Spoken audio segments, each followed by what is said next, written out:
गुरु जी ने कि तूने आज सत्संग करना। तो ये आंटी ने जो बोला है, यहाँ पे कुछ भी कोइंसिडेंस नहीं होता है, यहाँ पे सब कुछ प्लान होता है। तो यही सबसे बड़ी चीज़ है गुरु के दरबार की, कि यहाँ पे अगर आप आए हो तो अपनी मर्ज़ी से नहीं बल्कि उनकी मर्ज़ी से आए, और शायद हमेशा आते भी रहोगे। मैं शुरुआत करने से पहले ये बोलना चाहूँगा कि मेरा मुझ में कुछ नहीं, जो कुछ है सो तेरा, तेरा तुझको सौंप के क्या लागे मेरा। हर इंसान अपने जीवन में बस ये सोचता है और करता है, हाय मेरे बच्चे, हाय मेरा पैसा, हाय मेरी गाड़ी, हाय मेरे रिश्तेदार, कुछ भी काम नहीं आएगा। सब मतलब आपको, मुझे लगता है कि गुरु के दरबार से बड़ी और कोई चीज़ है ही नहीं, ना आपको इससे बड़ी कोई दात मिली है और ना मिलेगी। आंटी ने आपको बताया कि आप बहुत किस्मत वाले हो कि इतने सस्ते में आपको एक ऐसा नशा मिला है जो आपको खरबों रुपये खर्च के भी शायद नहीं मिलेगा, और ये नशा नाम का है। तो अगर आप उस नशे को अपना सको तो मुझे लगता है कि उससे बड़ी कोई चीज़ नहीं है। बहुत सारे लोग ये सोचते हैं जीवन में कि हम क्या करेंगे, कैसे करेंगे, अपनी प्रॉब्लम किसको सुनाएंगे, क्यों आप गुरु जी के पास अपनी प्रॉब्लम्स लेके आते हैं। जब उन्होंने इतनी बड़ी बात स्टार्टिंग में सबको बोली थी कि मुझे मानो और मेरे से मांगो मत, फिर भी हम एज ए ह्यूमन उनसे मांगते रहते हैं और मांग के इतने छोटे जाते हैं कि उनको देनी पड़ जाती है। और हो सकता है वो चीज़ आपके लिए अच्छी हो या ना हो, that is his wish and his will. तो मुझे लगता है कि मेरी ज़िंदगी का जो सफ़र है वो सर से लेके पाँव तक सिर्फ इनकी बदौलत है। जो मैं हूँ आज इनकी बदौलत हूँ, जो मैं था इनकी बदौलत था, और जो शायद जीवन में आगे होऊंगा इनकी बदौलत होगा। आंटी ने जैसे बताया, मैं सत्संग में आता था, 10-12 साल हो गए मुझे यहाँ सत्संग में आते हुए। बीच बीच में ऑफकोर्स अब टाइम नहीं मिलता, तो जब भी मिलता है तो आ जाता हूँ। तो आंटी ने मुझे मैं तब से जुड़ा हूँ आंटी के साथ जब शायद मेरे पास कुछ भी नहीं था, और आज भी कुछ नहीं है, सभी दिखे है। तो I belong to a very low middle class, used to belong to a very low middle class family, और मुझे लगता था कि ये जितनी भी चीज़ें हैं ये कभी मुझे मिलेंगी, कभी गाड़ी मिलेगी, कभी घर मिलेगा, कभी बंगला मिलेगा, और आज गुरु जी की भेंट से सब कुछ है। तो ये सिर्फ इसलिए है क्योंकि मैंने अपने लाइफ में एक चीज़ ठानी थी, वो ये कि मैं अपने पैशन से कभी भी भटकूँगा नहीं, मैं अपने प्यार से कभी भी भटकूँगा नहीं, और मेरा प्यार खाना था। तो इसलिए शायद मैं पूरे वर्ल्ड में, पूरे इंडिया में ट्रैवल कर करके वो चीज़ें लेके आता हूँ लोगों तक जो शायद कोई और नहीं लेके आता, और इसलिए शायद आज मेरा चैनल 7 मिलियन फॉलोअर्स पे है। और ये सिर्फ इनकी वजह, इनकी बदौलत है। मैं हमेशा कहता हूँ ना कि मेरी कोई औकात ही नहीं है, और ये वो हैं जो शायद आपको आपकी औकात से बढ़कर देते थे और शायद देते रहेंगे। It is how you take it. कोई कहता है कि मुझे कम दिया, उसको ज़्यादा क्यों दिया, उसको कम क्यों दिया, मेरे को क्यों ज़्यादा दिया।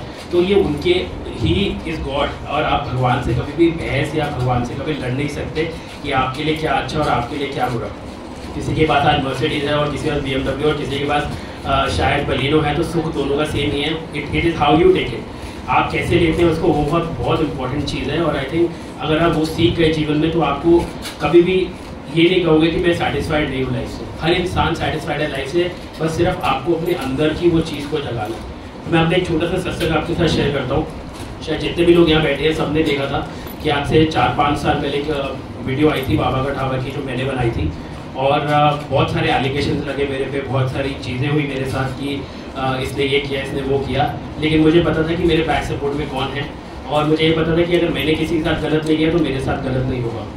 बहुत सारी चीज़ें होती गई, और मैं गुरुजी से पूछता था, गुरुजी अगर अच्छाई करने से ऐसा होता है तो फिर बुराई करने से क्या होता होगा, वो तो मैं सोच भी नहीं सकता। और गुरुजी ने मेरे को आके एक चीज़ बोली थी। गुरुजी ने कहा था, तू सिर्फ बैठ और तमाशा देख। और बस वो 4 और वो 5 वर्ड मेरे लिए इतने इंपॉर्टेंट थे लाइफ के कि मुझे पता था कि क्या होना है और क्या इनकी प्लानिंग है। मुझे नहीं पता क्या होना था, बट इन्होंने जो किया है वो ऐसा किया है कि शायद मैं अपनी ज़िंदगी में भी नहीं सोच सकता। बट मेरे को ये पता था कि जो मेरी जर्नी है वो यही है, मुझे और कुछ करना आता नहीं है, ना मैं और कुछ कर पाऊँगा। और करते करते करते करते सारी चीज़ें ऐसे पलटवार में हुई कि हर चीज़, the world came in favour of me. पूरी दुनिया मेरे साथ खड़ी थी, और वो सिर्फ इसीलिए खड़ी थी क्योंकि मेरा गुरु मेरे साथ था। और ये चीज़ सिर्फ मुझे रियलाइज़ तब जाके हुई जब मुझे पता चला कि कैसे वक्त बदलता है। इंसान का वक्त बदलता है, हर किसी का बदलता है। किसी का अच्छा होता है तो बुरा भी आएगा, you have to be ready for that. और अगर बुरा है तो अच्छा भी आएगा, you have to be ready for that also. तो इसीलिए जीवन में जो भी मिले, जैसे भी मिले, संतुष्ट रहो, गुरु का गुणगान करो, सिमरन करो, सेवा करो, सत्संग करो, किसी से जेलसी मत करो, किसी से। और अपनी मैं को सबसे पहले, अगर आप गुरु के दरबार में आते हो ना, अपनी मैं को बाहर छोड़ के आओ। जिस दिन आप अपनी मैं को बाहर छोड़ के आओगे ना, उस दिन आप इतना कुछ पा जाओगे कि आपको उसकी रियलाइजेशन भी नहीं होगी। तो मैं यहाँ पे आया और मैं यहाँ पे बैठा ना, मुझे पता था कि मैं आप सबके जैसा हूँ। बाकी बाहर जाता हूँ तो बहुत प्यार मेरे फॉलोअर्स और सब लोग मुझे करते हैं, लेकिन मेरे को पता है कि दरबार में मैं भी वही हूँ जो आप सब हैं, और आप भी वही सब है जो मैं हूँ। तो यहाँ पे ना कोई बड़ा है, ना कोई छोटा है, ना कोई ऊंच है, ना कोई नीच है, ना कोई जात है, ना कोई पात है। हर एक इंसान बराबर है, और अगर आप वो समझ जाएंगे तो मुझे लगता है कि आप यहाँ से सब कुछ लेके चले जाएंगे। सो लाइफ में ना बहुत सारी चीज़ें आती हैं, बट वो कैसे आप लेते हैं उसको, वो आप पे डिपेंड करता है। तो वहाँ से मेरी जर्नी शुरू हुई, और वक्त बदलता गया 0 फॉलोअर से 1 लाख फॉलोअर है, फिर 5 लाख हुए, और आज जैसे कि मैंने बताया 7 मिलियन 70 लाख लोग मुझे फॉलो करते हैं सोशल मीडिया पे। तो ये सिर्फ इनकी वजह से है, और आगे भी। और ना आपकी एक्सपेक्टेशन लाइफ से खुद ही बढ़ जाती है। जब आप यहाँ पहुँच जाते हैं, आपको लगता है आपको मैंने सब कुछ पा लिया, अब क्या, लेकिन आपने कुछ भी नहीं पाया। आपकी एक्सपेक्टेशन अपने आप से खुद में इतनी बढ़ जाती है कि आपको लगता है अब आगे मुझे क्या करना है, मैं उसकी प्लानिंग करता हूँ। तो ये मैं सोचता हूँ ना कि यार गुरुजी, मतलब पिछला महीना ऐसा था, आज ये स्लो है, अगला महीना कैसा होगा। तो बस मेरे सोचने की देर होती है और इनके करने की देर होती है। तो इसीलिए मैं कहता हूँ कि आप अच्छे कर्म करो, अच्छी सोच रखो, सेवा करो, सिमरन करो, और सिमरन से बड़ी कोई भी दात इस दुनिया में ना है, ना थी, और ना शायद कभी होगी। सो जय गुरु जी, थैंक यू सो मच गुरु जी, आपने मुझे बुलाया और इस काबिल बनाया कि मैं इन सब के बीच बैठ के अपना सिस्टम पोएट्री लिखता है। तो पोएट्री सुना वो आपके पास है ना किताब, वो आपके पास है ना किताब। ये पीछे बैठी है कहीं तो रात नहीं, तो पोएट्री सुनाता था, अपने अंदर से निकाल। ये तो कोई नहीं जानता, ये सोचना पड़ेगा, वो आपके पास है ना। मैंने डायरी। अच्छा, एक और चीज़ मैं बताता हूँ, मैंने आपसे 7-8 साल पहले गुरुजी के लिए एक डायरी लिखी थी, और वो डायरी औरंगा आंटी के पास है आज तक। तो ना मैंने इनसे मांगी, क्योंकि मुझे नहीं पता कि मैंने इनसे क्यों नहीं मांगी, और जो मेरा उस दिन भाव था, जो मेरे विचार थे, वो मैंने उस किताब में या उस डायरी में उतार के इनको दे के बोला कि आंटी आप रखो। और बस वहीं से धीरे धीरे मेरा जो प्यार है वो गुरुजी के लिए इतना बढ़ता गया कि मतलब मुझे पता भी नहीं चला कि कैसे, कहाँ से मेरी ये जर्नी कहाँ तक आ गई। और बस सब्र है, सब्र का फल कहते हैं हमेशा मीठा होता है, बट सब्र अगर आप करें तो मीठा होगा। ये मत सोचे कि, क्योंकि आज की डेट में सबसे बड़ी प्रॉब्लम जो मैं देखता हूँ हर किसी में, वो ये सोचता है कि यार अगर ये 20 सीढ़ी चढ़नी है तो पहली से 20वीं पे कैसे छलांग मारी जाए। कोई ये नहीं सोचता कि हर एक इंसान का जो सफ़र है वो एक सीढ़ी चढ़ के पूरा होता है। अगर आप सीधा 20वीं सीढ़ी पे छलांग मारेंगे तो कभी आप 20वीं सीढ़ी पे पहुँच ही नहीं पाएंगे। So take 1 step at a time. जो कर रहे हो पैशनेटली करो, जो कर रहे हो अच्छे से करो, ईमानदारी से करो, और भरोसा रखो इन पे, क्योंकि भरोसे से बड़ा, फेथ से बड़ा मुझे लगता है इस दुनिया में कोई भी चीज़ है ही नहीं, और ना कभी हो सकती है। क्योंकि अगर आपका फेथ अपने गुरु में है ना, तो वो आपको कभी डुबने नहीं देगा। वक्त ज़रूर लग सकता है, लेकिन आप कभी भटकोगे नहीं। और आप तो बहुत किस्मत वाले हो, इनफैक्ट हम सब इतने किस्मत वाले हैं कि हम गुरुजी की शरण में हैं। उन लोगों का सोचो जो कहाँ आज भी भटकते हैं, अलग अलग दरबार में जाके माथा टेकते हैं, लेकिन उनको संतुष्टि नहीं है, उनका मन साफ, उनका मन खुश नहीं है। वो फिर भी सोचते हैं यार हमें यहाँ से नहीं मिली सेटिस्फैक्शन, यहाँ चलो, यहाँ से नहीं मिली, यहाँ चलो। आप तो बहुत किस्मत वाले हो कि आपको एक ऐसा दरबार मिला जहाँ सिर्फ आप माथा टेको and you don't have to do anything. ना यहाँ कोई पैसा चढ़ाना है, ना यहाँ पे आपको कोई कुछ कहना है। हर बंदा जो यहाँ पे आया है वो उनकी बदौलत आया है। उनके, जैसे आंटी ने बताया ना, हर कोई कहता है चोले में हम क्यों नहीं आए जब गुरु जी थे। उस समय शायद आपका वक्त नहीं था, आज आपका वक्त है, तो आज आप गुरु जी के साथ बैठे हो। और अगर आपका वक्त अगर आज आपको गुरु की सबसे ज़्यादा ज़रूरत है, तो इसलिए आप उनके साथ आज बैठे हो। उस समय जो लोग गए हैं, शायद आंटी भी उस समय गई थी, तो आंटी को उस समय गुरु की ज़रूरत बहुत ज़्यादा होगी थी, और शायद थी भी, तो इसलिए उन्होंने उस समय बुलाया।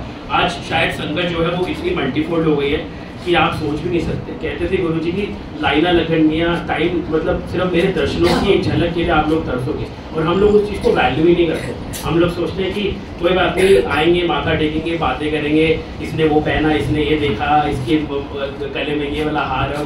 This is all materialistic. Believe me, मैं आपको अपने एक्सपीरियंस से बता रहा हूँ। मुझे 12-13 साल हो गए, 15 साल हो गए इनफैक्ट गुरुजी के साथ जुड़े हुए।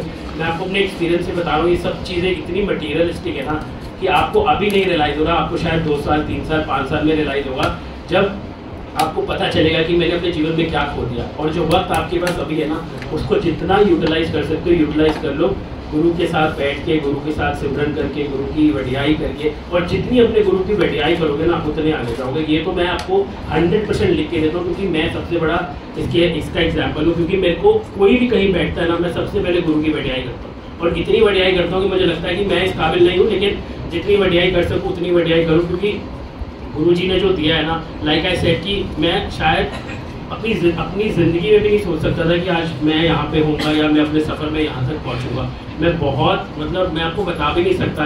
एक ही छोटी छोटी चीज़ के लिए हम लोग तरसते थे, लेकिन महाराज ने इतना दिया कि मतलब शायद मैं शब्दों में बयान भी नहीं कर पा रहा हूँ, उसको बोल नहीं पा रहा हूँ, but what I am feeling from inside right now, only I can feel it, and literally I am having goosebumps after saying all of this about him, because कहते हैं ना कि मतलब जितना मर्जी बोल लो आप, जितना मर्जी बातें कर लो आप, लेकिन एंड जो फुल स्टॉप है ना वो यहीं पे है। और जब आप ये समझ लोगे ना कि यहाँ पे आके फुल स्टॉप लग गया आपके जीवन में, तो बस उससे ऊपर ना कुछ है, ना कुछ था और ना कभी कुछ हो।